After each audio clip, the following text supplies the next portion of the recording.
Bonjour, bonjour. Cette vidéo est la suite de l'explication sur comment décharger son mental. Donc, il y a une vidéo qui explique 3 techniques simples et rapides. Et donc, cette vidéo est la suite et notamment axée sur la méthode du journaling.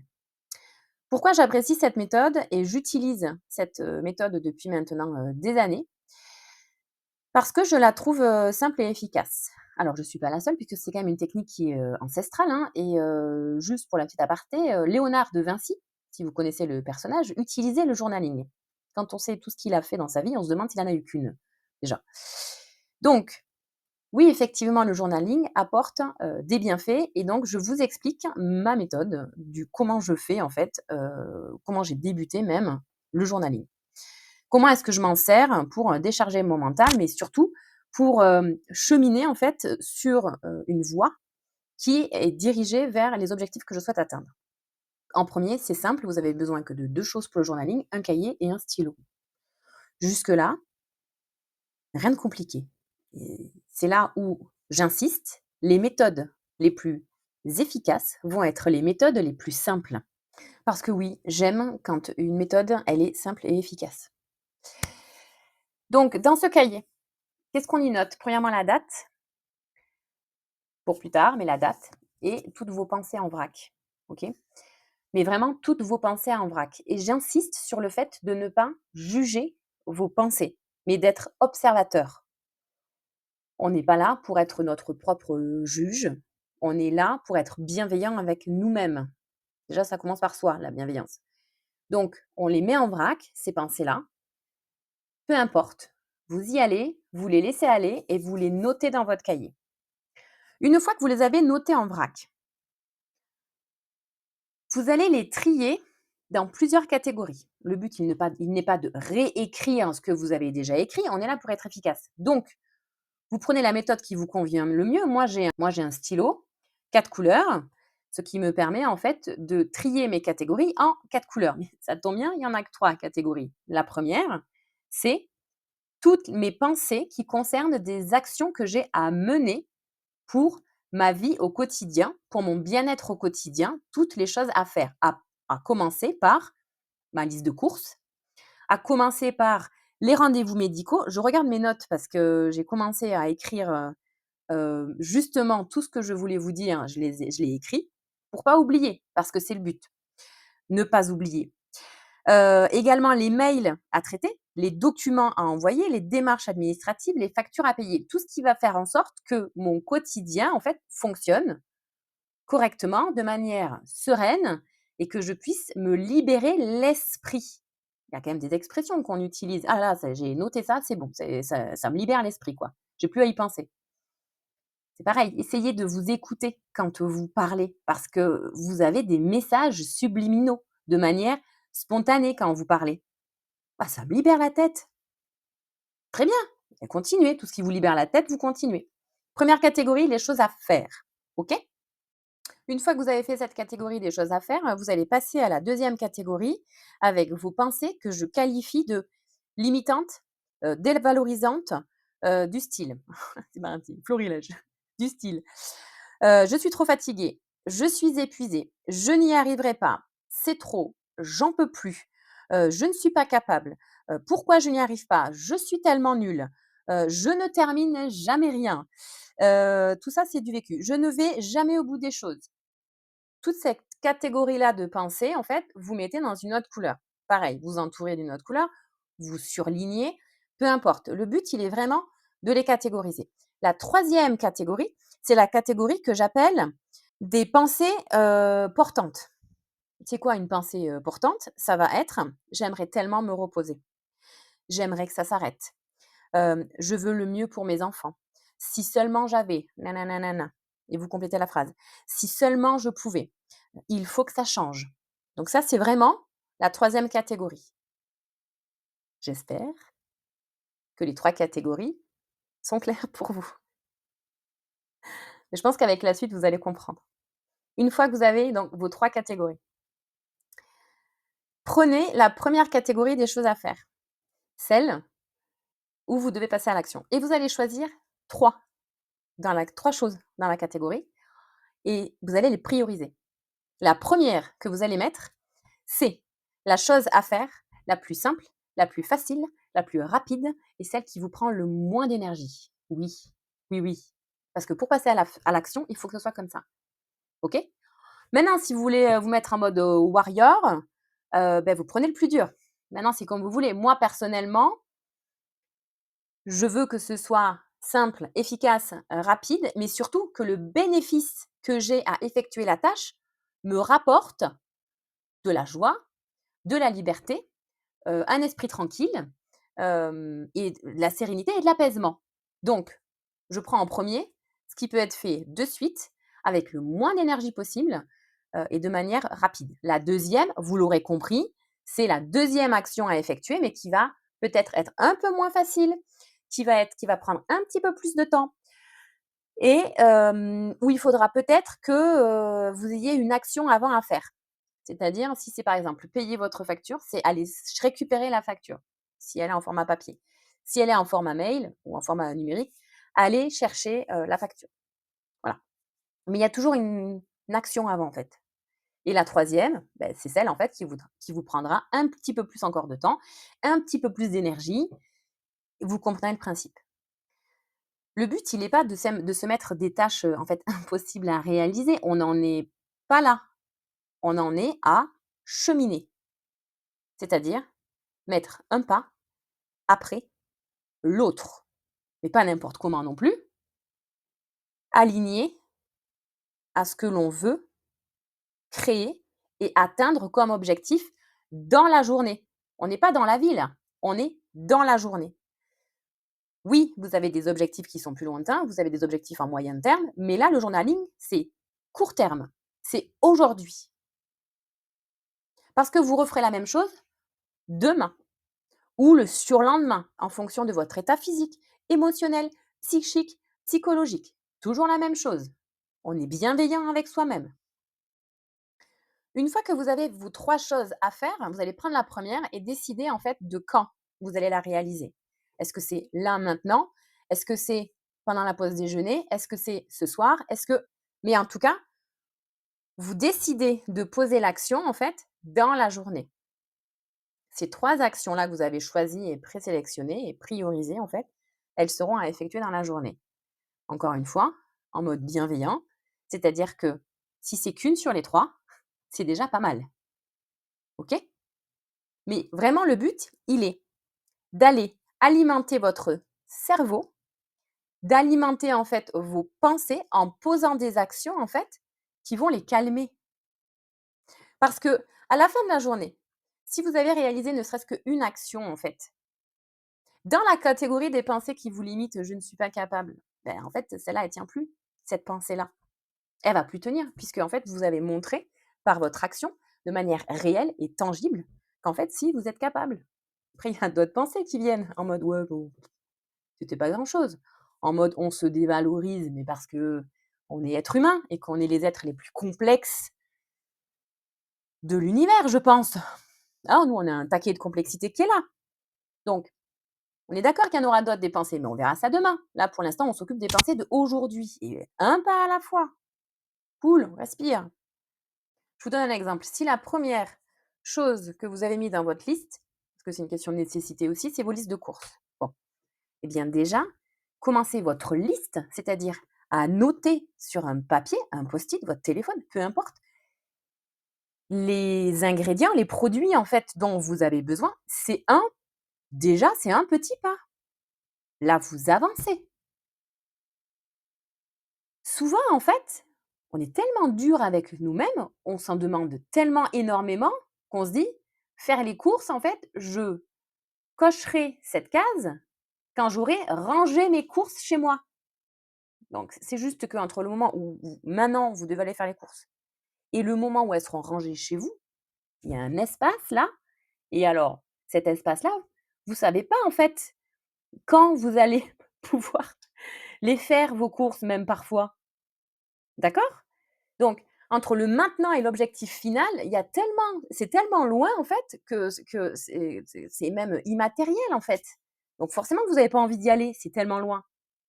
Mais si vous décomposez cet espace-là en tout petits pas, En fait, imaginez qu'entre maintenant et votre objectif, les courses sont rangées chez moi, c'est un ravin et qu'à chaque petit pas que vous faites, vous mettez une planche en bois et vous construisez votre pont, en fait, le chemin, il est beaucoup plus simple, hein, il est puis beaucoup plus agréable aussi. Bien sûr que c'est bien de voir l'objectif à moyen, long terme, mais en fait, si vous restez focalisé sur cet objectif-là, restez sur place. Parce qu'il faut une somme d'énergie et un courage parfois, excusez-moi, mais en fonction de la période dans laquelle vous êtes, parfois, juste sortir du lit, c'est un challenge, OK? Donc soyons respectueux de notre état d'être, soyons honnêtes avec nous-mêmes et faisons de notre mieux, en fait. Ma technique à moi pour faire les courses, c'est déjà d'aller dans l'application du magasin où je vais et de commencer, en fait, à mettre les produits dont j'ai besoin et qui me manquent dans mon panier. Ça, c'est déjà un premier petit pas. Est-ce que ça me prend beaucoup de temps? Non, parce qu'en plus maintenant ils ont mis en place les flashs, les scans des ingrédients en fait et du coup avec mon téléphone, en scannant le produit, il se met directement dans mon panier, s'il est disponible au magasin. Donc petit à petit, petit pas après petit pas. Une fois que j'ai toute ma liste de courses, je prévois mon créneau au drive parce que oui, je fais que des drives. Je ne vois pas l'intérêt et ça c'est personnel, de passer 1 heure et demie dans un magasin. Encore une fois, c'est très personnel et notamment quand on est, en pâte et quand on est hypersensible, tous les endroits où il y a beaucoup de monde comme ça, personnellement me prennent de l'énergie. Donc je contourne, merci beaucoup aussi le covid, qui a fait, développer, ces drives-là. Mais voilà, moi, c'est mon moyen que j'ai, qui est facile, qui me convient bien en fait dans mon quotidien, pour en fait, effectuer cette tâche-là. Je vous donne un autre exemple. Si dans les choses à faire, c'est, prendre rendez-vous, chez un, praticien ou votre, médecin, eh bien, déjà vous renseigner sur le praticien et récupérer son numéro de téléphone ou ses contacts, c'est déjà un premier pas. C'est déjà un début, mais il faut le faire. Vous voyez le principe? Donc je vous invite à expérimenter, à essayer, déjà ça, à essayer en fait et oser vous mettre en marche en commençant par quelque chose qui est du coup contre-productif, en fait, en commençant par vous arrêter un instant pour noter tout ce qui vous passe par la tête, à vous poser 5 minutes avec vous et c'est 5 minutes. Vous pouvez pas vous imaginer comme en 5 minutes, les bienfaits que vous obtenez sont assez flagrants et encore une fois, je vais répéter, c'est pas parce que vous allez noter pendant 2 heures, puis plus rien pendant 1 mois que ça va fonctionner. C'est toujours la récurrence qui fait l'avancement et mais surtout l'efficacité d'une méthode, l'efficacité d'une technique, les bienfaits que vous allez recevoir en fait dans, l'utilisation de cet outil ou de cette méthode. C'est la récurrence. Donc il vaut mieux 2 minutes par jour que, comme je disais, 2 heures dans une journée, puis plus rien dans 1 mois et c'est pareil pour tout, en fait, pour toute habitude. OK? Oui, là, se mettre en marche, c'est encore plus efficace si vous avez, comme je disais, un objectif. Moyen terme, long terme. Mais court terme, quand vous faites du journaling, c'est aujourd'hui, quelle expérience j'ai envie de faire dans ma vie? Aujourd'hui, qu'est-ce que j'ai envie de ressentir comme émotion, de ressentir comme énergie? Est-ce que j'ai envie de me sentir fière de moi, par exemple? Eh bien, vous notez dans votre cahier, à côté de la date, je pose l'intention de vivre l'expérience de la joie, de vivre l'expérience de me sentir capable, de vivre l'expérience, de me sentir libre, de vivre l'expérience, de relations, saines. Ça, c'est un objectif à très court terme puisque, du coup, c'est aujourd'hui, court terme. Si, par exemple, votre objectif à moyen terme, c'est me sen ou long terme, peu importe, c'est vous qui décidez, me sentir mieux dans mon corps, me sentir mieux dans ma peau. Ça va passer par plein de petites étapes et la première question que je vous invite à vous poser, parce que c'est une question qui est constructive pour vous, c'est: quel serait le premier petits pas dans la direction de mon objectif de me sentir mieux dans ma peau. Je vous entends, hein.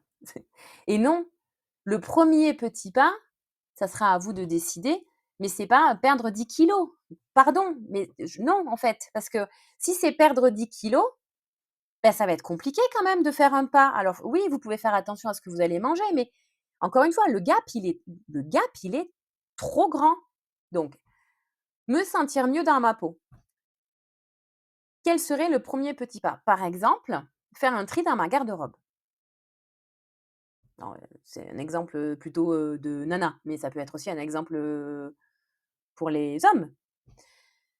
Me sentir, plus jolie quand je me regarde dans le miroir. Bon, beh, aller, chiner des vêtements, mais faire le tri déjà des vêtements qui ne vous plaisent plus. Ça, c'est déjà un premier petit pas parce que vous allez déjà faire du vide pour ensuite remplir de nouveau avec des choses qui vous conviennent mieux. Donc ça peut être déjà le premier petit pas. Je comprends que ça puisse, ne pas être, logique de prime abord, mais c'est pour ça que je fais cette vidéo.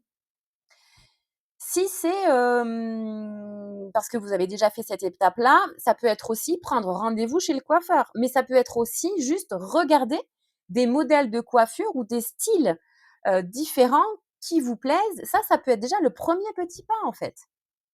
Et une fois que vous l'avez fait, ce premier petit pas, c'est-à-dire vider vos vêtements ou regarder les styles de coiffure, qui vous plaisent, en fait, bah, du coup, vous passez au deuxième petit pas. Ça va être, eh bien, apporter les vêtements soit dans une ressourcerie, soit dans une, banque de vêtements, soit ça va être trouver un coiffeur, si vous en avez pas déjà un. Mais si vous avez déjà un coiffeur, ça va peut-être être prendre rendez-vous. C'est le 2e petit pas. 3e petit pas, est-ce que, sur quoi je peux encore faire attention à moi? Et c'est vous qui allez alimenter, mais vous allez plus alimenter de manière stérile, vous allez alimenter dans la direction de votre souhait, dans la direction de votre objectif. Vous allez cheminer. Donc, vous voyez le principe pour les choses qui sont à faire. Une fois que c'est fait, une fois que la tâche, vous l'avez effectuée, vous la barrez sur votre cahier. Pourquoi est-ce que c'est important de barrer ou de biffer ou de mettre une coche? Pourquoi? Parce qu'en fait, ça vient alimenter de manière positive, en fait, votre capacité à avoir effectué la tâche. Ça va venir alimenter cette énergie, en fait, de fierté. Vous allez vous sentir fier de vous et ça va vous procurer, en fait, une énergie que vous n'aviez pas forcément. Et vous allez venir, petit à petit, à chaque petit pas, célébrer vos victoires. Parce que oui, oui, ce sont des victoires, je vous l'annonce. Maintenant, est-ce que c'est dans votre intérêt de minimiser ces victoires-là? J'en suis pas sûre. Maintenant, à vous de voir. Ça peut aussi, justement, être une sorte de pensée dévalorisante et pensée limitante. Oui, mais c'est jamais assez. Ça, c'est intéressant à catégoriser dans la pensée qui vous limite.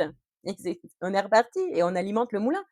Parce qu'en fait, vous partez en fait à la découverte de vos pensées et vous allez alimenter votre dialogue intérieur et vous allez commencer à dialoguer avec vos pensées. Et ça va également venir renforcer vos pensées dites portantes. Dans le je suis tellement fatiguée, ben en fait, je suis tellement fatiguée, mais j'y arrive. Dans le j'aimerais être capable de, j'en suis capable. Le fait de vraiment matérialiser, le fait de rayer, en fait, cette action-là, elle est visuelle et ça envoie des signaux en fait par vos yeux à votre cerveau en mode, je sais plus ce que c'est la dopamine ou adrénaline, mais en fait, ça vient vraiment vous donner de l'énergie et par moment, en fait, certains jours, vous allez faire une tâche sur les 3, parfois vous allez en faire 2 sur les 3, parfois vous allez en faire 3 sur les 3 et parfois vous allez en faire 4 sur les 3. Vous allez en chercher une autre parce que du coup, vous alimentez de manière saine, dans la bonne direction et à partir du moment où vous posez chaque pas aligné à vos souhaits les plus profonds, eh bien ces tâches-là ne vont plus vous prendre de l'énergie, mais elles vont vous en donner et ça, c'est trop bien. Et c'est ce qui va créer un cercle vertueux. Donc c'est un cercle qui va vous faire monter en spirale comme ça, mais vraiment vous faire monter, vous élever. vous porter, vous donner de l'énergie. Et du coup, le fait que ça fonctionne un jour, que ce soit même, une tâche sur les 3, eh bien, en fait, vous recommencez le lendemain et vous êtes créateur de votre, cheminement et vous êtes créateur de chaque petit pas que vous posez sur votre chemin. Ça, c'est pour la première catégorie. Je vais vous faire une autre vidéo pour que l'on puisse s'occuper, en fait, et je vais vous expliquer comment est-ce que je fais pour aller, dialoguer avec la deuxième catégorie, la catégorie de vos pensées limitantes qui vous desservent et qui, n'agissent pas, en fait, dans votre, intérêt et qui ne sont pas forcément, très à première vue, très utiles. Mais je vous expliquerai que leurs messages sont aussi également très lumineux. Si tu penses que cette vidéo pourrait faire du bien à quelqu'un, tu n'hésites pas à la transférer, à lui partager et si tu souhaites réécouter cette vidéo parce qu'il y a des concepts que tu as besoin de réintégrer petit à petit, n'hésite pas à l'enregistrer. Alors je te dis soit à tout de suite dans l'autre vidéo, soit à bientôt et en attendant, porte-toi bien. Merci.